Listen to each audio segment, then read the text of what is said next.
क्या कभी आपने मंदिर के पास रात को शहनाई की आवाज सुनी है? वो भी बिना बारात, बिना बाजे, बिना दूल्हे? अगर नहीं, तो मेरी कहानी सुनिए।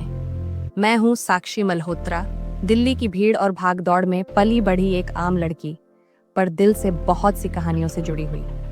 दौलत राम कॉलेज में हिस्ट्री ऑनर्स की स्टूडेंट हूँ। इतिहास सिर्फ किताबों में नहीं होता, कई बार वो दीवारों पर लिखी इबारतों में, पुराने पेड़ों की सरसराहट में या किसी सूनी जगह पर गूंजती शहनाई में भी छुपा होता है। इस बार गर्मियों की छुट्टियों में माँ पापा विदेश टूर पर थे, तो मैं नानी के पास आ गई। खजानपुरी नाम का छोटा सा गांव, जहां मोबाइल नेटवर्क भी सांसें गिन गिन कर चलता है। शुरुआत में लगा कि बोर हो जाऊंगी, लेकिन गांव की मिट्टी, वहां की खुशबू और नानी की कहानियों ने मन को बांध लिया। एक शाम जब नानी मुझे पुराने मंदिरों की बातें सुना रही थीं, उनकी आवाज में कुछ था, डर, सच और छुपा हुआ दर्द। उस पुराने शिव मंदिर की तरफ मत जाना साक्षी, उन्होंने कहा। क्यों? मैंने पूछा। क्योंकि वहां हर साल एक अधूरी दुल्हन बैठती है, अपनी विदाई का इंतजार करती है, जो कभी नहीं हुई। इतिहास की छात्रा हूँ और ऐसे रहस्य मेरी कमजोरी। नानी की बात सुनकर ही मेरे मन में और ज्यादा उत्सुकता जाग उठी। तीसरे ही दिन एक दोपहर में चुपचाप निकल पड़ी। दोपहर का समय चुना ताकि लोग कम हों और डर भी थोड़ा कम लगे।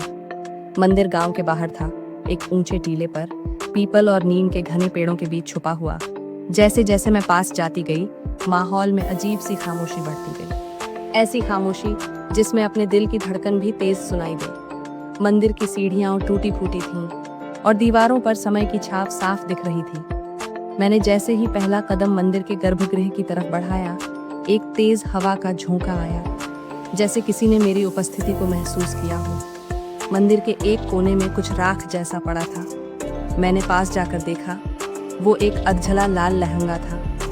उस पर सिंदूर की छींटें और वहीं बिखरी थीं कुछ चूड़ियां, आधी पिघली हुई, जैसे किसी ने इन्हें जलने से बचाने की कोशिश की हो, पर कर ना सका। तभी अचानक मैंने कुछ सुना, धीमी और बिल्कुल साफ, एक शहनाई की धुन, जैसे कोई शादी का गीत हो। मैंने पीछे मुड़कर देखा, कोई नहीं था। मैं अकेली थी, पर वो आवाज असली थी, कोई कल्पना नहीं। वो धुन मंदिर की दीवारों से टकराकर मेरे कानों तक आ रही थी, और तभी एक अजीब सी ठंडक मेरे चारों ओर फैल गई। मैं वहीं उस अधजली चुनरी के पास बैठ गई। धड़कनें अनजानी बेचैनी में उलझ गई थीं।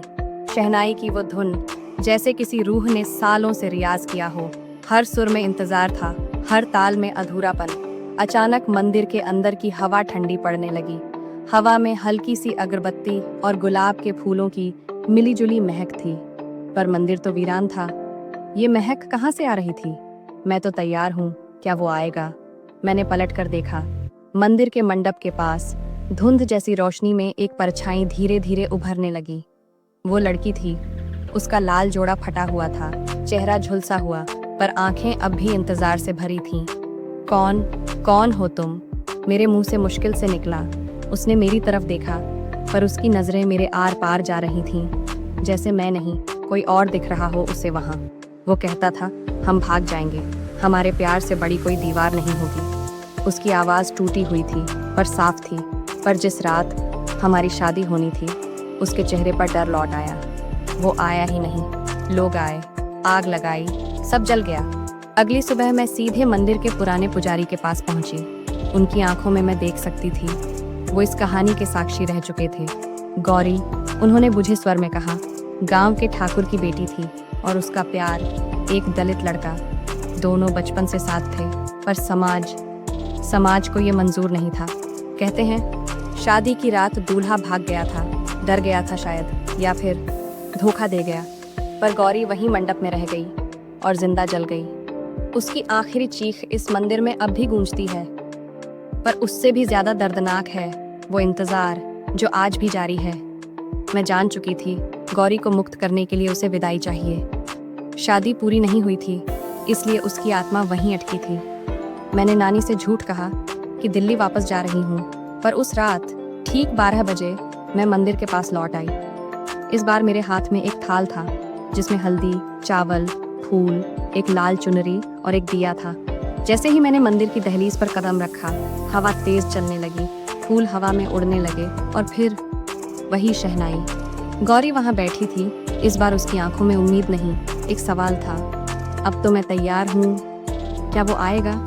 मैं उसके पास गई, अपनी चुनरी उसके सिर पर रखी और धीरे से कहा, आज तेरा भाई बनकर मैं तेरी विदाई करवाने आई हूँ। उसकी आंखों से आंसू गिरने लगे, या शायद वो हवाओं की नमी थी। पर उस पल कुछ बदल गया। मंदिर के चारों ओर दीपक अपने आप जलने लगे। शहनाई की आवाज़ एक नई धुन में ढल गई, एक विदाई गीत में। गौरी मुस्कुराई और जैसे धुएं में घुलती चली गई। अगली सुबह जब गांव के लोग मंदिर पहुंचे तो मंदिर की दीवार पर लाल रंग से एक वाक्य लिखा था, शुक्रिया बहन, अब मेरी बारात पूरी हुई। उस सुबह मंदिर में लिखा वो संदेश, शुक्रिया बहन, अब मेरी बारात पूरी हुई, मुझे अब भी याद है, क्योंकि वो सिर्फ गौरी की विदाई नहीं थी, वो मेरी जिंदगी का मोड़ भी था। अगले दिन खजानपुरी में हलचल मच गई। लोग कहते हैं मंदिर में चमत्कार हुआ। कई सालों से वहां जो डर बैठा था वो पहली बार हल्का पड़ा था। मंदिर की दीवारें जो बरसों से सूनी थीं, अब उस पर तुलसी की माला टंगी थी और पहली बार वहां सुबह की आरती की गई। कुछ बुजुर्ग बोले, शायद वो लड़की अब नहीं लौटेगी, उसकी रूह को अब सुकून मिल गया है। लेकिन मेरे लिए ये बस एक लोक कथा नहीं थी, ये मेरा निजी अनुभव था, कुछ ऐसा जिसे मैं किसी किताब में नहीं पढ़ सकती थी। जब मैं वापस घर लौटी, नानी मेरी आंखों में देख रही थी, जैसे सब जान गई हो। तू गई थी ना वहाँ? उन्होंने धीमे से पूछा। मैंने सिर झुका दिया, थोड़ा डर के साथ, थोड़ा अपराध बोध लेकर। पर नानी ने मेरा हाथ पकड़ा और कहा, जो काम कोई मर्द ना कर सका वो तूने कर दिखाया। अब वहाँ शांति है और शायद तेरे अंदर भी। कुछ दिन बाद मैं वापस दिल्ली लौट आई। वही कॉलेज, वही क्लास, वही दोस्त। पर मैं अब वो साक्षी नहीं थी जो गर्मियों की छुट्टियों में गांव आई थी। अब मैं समझ चुकी थी कि इतिहास सिर्फ मुगलों और युद्धों की बात नहीं होती, कभी कभी वो गुमनाम गौरी जैसी कहानियों में भी सांस लेता है। तो दोस्तों, अगर आपने ये कहानी सुनी तो सिर्फ एक डरावनी दास्तान समझकर मत जाने देना, क्योंकि हर आत्मा डराने नहीं आती। कुछ सिर्फ सुनने वाली कानों की तलाश में होती है और कुछ किसी साक्षी की। अगर आपके दिल में भी कोई अधूरी बात है, कोई ऐसा वादा जो रह गया हो, तो उसे पूरा कर दो। शायद आप किसी आत्मा को मुक्ति दे सको, या फिर खुद को। मैं फिर मिलूंगी, एक नई जगह, एक नई दास्तान, और शायद किसी और अधूरी रूह से मिलने। तब तक याद रखना, हर आत्मा को मुक्ति चाहिए और हर कहानी को पूरा होने का हक। अगर ये कहानी आपके दिल को छू गई हो तो इसे लाइक करें, कमेंट करें और चैनल को सब्सक्राइब करना ना भूलें, क्योंकि आपकी एक क्लिक हमें और कहानियां लाने की हिम्मत देती है। अगर ये कहानी आपको पसंद आई हो तो हमें कमेंट में जरूर बताइए और ये भी बताएं कि अगली कहानी किस विषय पर होनी चाहिए।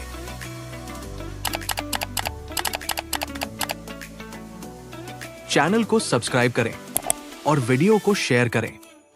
आपका एक सुझाव किसी की जिंदगी बदल सकता है। जुड़े रहिए, क्योंकि ये चैनल आपसे जुड़ा है।